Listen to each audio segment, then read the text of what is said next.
സ്വപ്നങ്ങൾ സ്വപ്നങ്ങളിൽ നിങ്ങൾ സ്വർഗകുമാരികളല്ലോ. നിങ്ങൾ ഈ ഭൂമിയിൽ ഇല്ലായിരുന്നെങ്കിൽ നിശ്ചലം ശൂന്യമീ ലോകം. സ്വപ്നങ്ങൾ സ്വപ്നങ്ങളിൽ നിങ്ങൾ സ്വർഗകുമാരികളല്ലോ.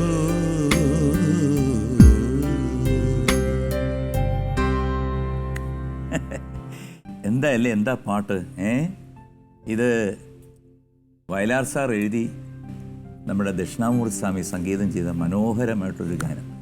രണ്ടും ഇങ്ങനെ ത്രാസിൽ തുല്യമായിട്ട് നിൽക്കുകയാണ്.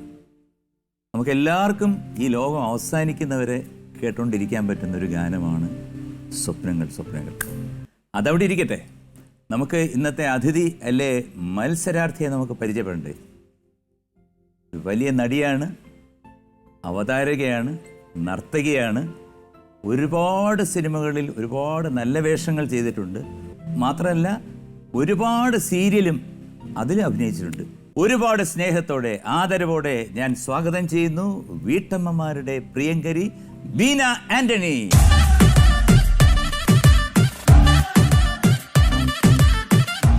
നമസ്കാരം ബീന. സുഖമായിരിക്കുന്നല്ലേ? സുഖമായിട്ടിരിക്കുന്നു. വലിയ സുഖമൊന്നും പറയാൻ പറ്റില്ല, കൊറോണ ആയിരുന്നു. ഒരു 8-9 മാസം വലിയ സുഖമൊന്നും ഉണ്ടായില്ല. ഇവിടെ വരുന്ന എല്ലാ ആർട്ടിസ്റ്റും ഞാൻ ആദ്യം ചോദിക്കുന്ന ചോദ്യം പറയുന്നത് സെയിം ആണ്. കാരണം അങ്ങനെയായിരുന്നല്ലോ ചേട്ടൻ, പ്രത്യേകിച്ച് എല്ലാവർക്കും അറിയാവുന്ന കാര്യമാണ്. ഒരുപാട് വിശേഷങ്ങളുണ്ട് അല്ലേ? എന്തൊക്കെയോ പറയാനുണ്ടെന്ന് പറഞ്ഞു. പറയാനുണ്ട് ഒരുപാട് കാര്യങ്ങൾ. ഒരു വർഷം പറയാൻ നേടാ ഒരു വർഷത്തെ സംഭവങ്ങളൊക്കെ പറയാനുണ്ട്. എല്ലാം ഇന്ന് തുറന്ന് പറഞ്ഞിട്ടേ ഉള്ളൂ. തുടങ്ങാം. റെഡി. പിന്നെ ഇത് കണ്ടു കാണുമല്ലേ? ഈ ഷോ കാണാറുണ്ടല്ലോ. 3 സെഗ്മെന്റ് ആണ്. കേറി വാടാ മക്കളെ, സവാരി ഗിരിഗിരി, രാജമാണിക്യം. 3 സെക്ടറാണ്. 10 ചോദ്യം. അപ്പം ദൈവം സഹായിക്കട്ടെ. താങ്ക് യു ചേട്ടാ. കേറാല്ലേ? കേറാം. പിന്നെ കേറി വാടാ മക്കളെ.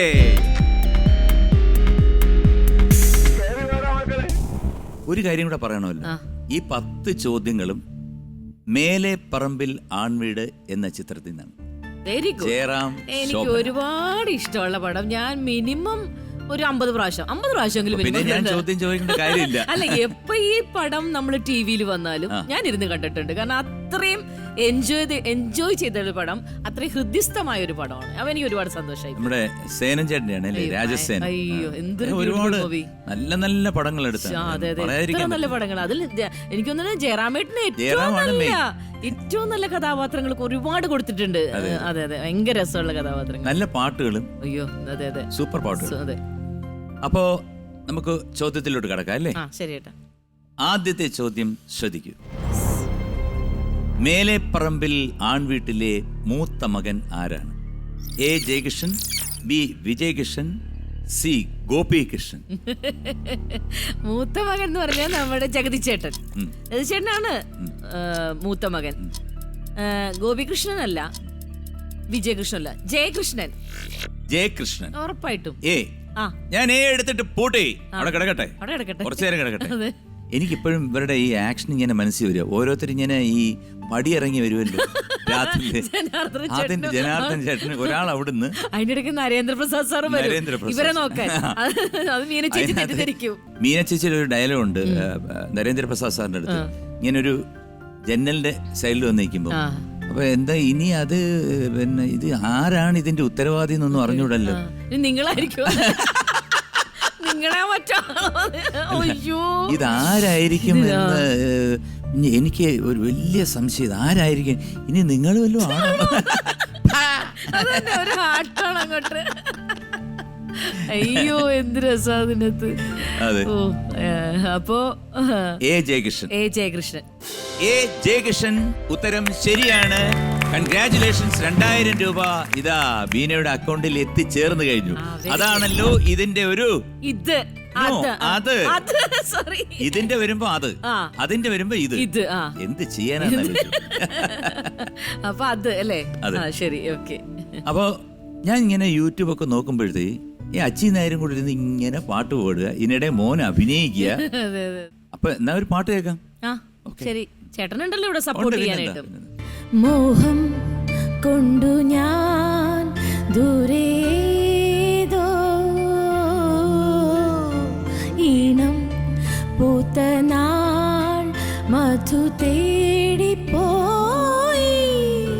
നീളേ താഴെ തളിരാർന്നു പൂവനങ്ങൾ മോഹം കൊണ്ടു ഞാൻ ദൂരേതോ ഈണം പൂത്തനാൾ മധു തേടിപ്പോയി. ശബാഷ്, ശബാഷ്, ശബാഷ്. എനിക്കും വളരെ ഇഷ്ടമുള്ള ഒരു പാട്ട്. എന്തൊരു പാട്ട്. എന്താണ് ബീനയ്ക്ക് ഈ പാട്ട് ഇഷ്ടം, ഇത്ര ഇഷ്ടം? മോഹങ്ങൾ വല്ലതും ഉണ്ടോ ഇനി? ഇനിയൊന്നുമില്ല ഏട്ടാ, ഇനിയൊക്കെ എന്ത് മോഹം, ഇങ്ങനെ ഒന്ന് ജീവിച്ചു പോയാ മതി. എന്നാലും എന്തെങ്കിലും മോഹം. ഇനിയുള്ള മോഹമൊക്കെ എല്ലാം വല്ല ആരോമല്ലാണല്ലോ. മോന്റെ ഭാവി, മോനൊക്കെ അങ്ങനെയൊക്കെ കിടക്കുന്നു മോഹങ്ങളൊക്കെ. അല്ലാണ്ടൊന്നും വേറെ എല്ലാ മോഹങ്ങളൊക്കെ ഇപ്പൊ കൊറേയൊക്കെ സഫലീകരിച്ചല്ലോ. പ്രേമിച്ച് ഇഷ്ടപ്പെട്ട ആളെ കിട്ടി, പിന്നെല്ലാം പിന്നെ ജീവിതമല്ലേ ചേട്ടാ, കുറെ മോഹഭംഗങ്ങളാണ് ജീവിതത്തില്, എല്ലാം മിക്സ്ഡ് അല്ലേ. അപ്പൊ കുറേയൊക്കെ മോഹങ്ങളൊക്കെ സഫലീകരിച്ചു. ഇനിയൊക്കെ എല്ലാം ദൈവം വിധിക്കുന്ന പോലെ അങ്ങോട്ട് പോട്ടെ അല്ലേ? അതെ. കേറിവാട മക്കളയിൽ ഇതാ രണ്ടാമത്തെ ചോദ്യം. എത്ര തലമുറയ്ക്ക് കഴിക്കാനുള്ള നെല്ല് പത്തായത്തിലുണ്ടെന്നാണ് മീനയുടെ കഥാപാത്രം നരേന്ദ്രപ്രസാദിനോട് പറയുന്നത്? എ 10 തലമുറ, ബി 2 തലമുറ, സി 5 തലമുറ. ഇതൊത്തിരി കുഴപ്പം. കാരണം അങ്ങനെ നമ്മള് തലമുറ ഡയലോഗ് എന്നാ സാധാരണ എല്ലാരും പറയുന്നൊരു വാക്കാണ് 2 തലമുറ. ബി 2 തലമുറ. ഞാൻ എടുത്തിട്ട് പൂട്ടിയിരിക്കുന്നു, അവിടെ ഇരിക്കട്ടെ. എങ്ങനെയാണ് ഈ സിനിമയിലോട്ടുള്ള എൻട്രി? അങ്ങനെയായിരുന്നു. ഞാനൊരു ബാങ്ക് ടെസ്റ്റ് എഴുതാൻ വേണ്ടിയിട്ട് പോയി. ആ പോയി വരുന്ന സമയത്ത് കനൽക്കാരന്റെ ഷൂട്ടിങ് തേവര സേക്രഡ് ഹാർട്ട് കോട്ടേജിന്റെ തൊട്ടടുത്ത് ജംഗ്ഷനിൽ നടക്കണു. അപ്പൊ ഞാൻ അധികം സിനിമയൊന്നും കണ്ടിട്ടില്ല, വലിയ അതിനെക്കുറിച്ച് വലിയ അപ്പൊ ആഗ്രഹം കൊണ്ട് ഞാനും എൻ്റെ കസിൻ ബ്രദറും ഉണ്ട്. അപ്പൊ അവനോട് ഞാൻ പറഞ്ഞാ നമുക്കും കൂടി ഒന്ന് ഇത്തിരി ഒന്ന് കാണണം, വീട്ടിൽ അപ്പച്ചൻ കൊല്ലും, സിനിമ അതിൻ്റെ അടുക്ക് ഷൂട്ടിംഗ് കാണാൻ പോയെന്നൊക്കെ പറയാൻ പറ്റില്ലല്ലോ. അപ്പൊ എന്തായാലും ഈ വഴിക്കല്ലേ ഒന്ന് ജസ്റ്റ്. അപ്പൊ അവിടെ ക്രൗഡ് ഉണ്ട്. അപ്പൊ അവിടെ ഞാനും പോയി ഇങ്ങനെ നിന്നു. അപ്പൊ അവിടെ ഷൺമുഖണ്ണൻ ഇരിക്കുന്നു, ചേർക്കിട്ട് വൈറ്റ് ആൻഡ് വൈറ്റ്. അപ്പൊ ഷൺമുഖണ്ണന്റെ അടുത്താണ് ഞങ്ങൾ പോയിട്ട് ഏത് ഷൂട്ടിങ്ങാ? അപ്പൊ പറഞ്ഞിങ്ങനെ കനൽക്കാറ്റ്, മമ്മൂട്ടിയാ. മമ്മൂട്ടിയുടെ ഒരു വലിപ്പം, അല്ലെങ്കിൽ സത്യനന്ദിക്കാട്, അല്ലെങ്കിൽ ലോഹിദാസ് എന്നൊക്കെ പറഞ്ഞ അത്ര വലിയ ആൾക്കാരൊന്നും എനിക്ക് വലിയ ഇതൊന്നും അത്ര വലിയ ജ്ഞാനം സിനിമയെ കുറിച്ചൊന്നും ഇല്ല കേട്ടോ. മമ്മൂട്ടി ഭയങ്കര ഇഷ്ടം, പടങ്ങളൊക്കെ കണ്ടിട്ടുള്ളത്. ആണോ? ആ ശരി. അപ്പൊ ഇപ്പൊ വരും എന്ന് പറഞ്ഞു. മമ്മൂക്ക പറഞ്ഞു. ഭയങ്കര അയ്യോ ചുള്ള മമ്മൂക്കയെ കണ്ട് ശരിക്കും അന്ന് തുടങ്ങിയാന്ന് തോന്നുന്നു മമ്മൂക്കയോടുള്ള ആരാധന എനിക്ക് ഭയങ്കരമായിട്ട് കൂടിയത്. എനിക്കും മനുവിനും മോനും ഒക്കെ ഭയങ്കര ഇഷ്ടമാണ് മമ്മൂക്കയെ. അപ്പൊ അങ്ങനെ മമ്മൂക്ക ആദ്യമായിട്ട് കാണുന്നു. മമ്മൂക്ക വന്ന് ഫൈറ്റ് കാര്യങ്ങളൊക്കെ. അപ്പൊ ഞങ്ങൾ സംസാരിച്ചുകൊണ്ടിരിക്കുമ്പോൾ ഷൺമോഹനും ചോദിച്ചു ഇങ്ങനെ എങ്ങനെ.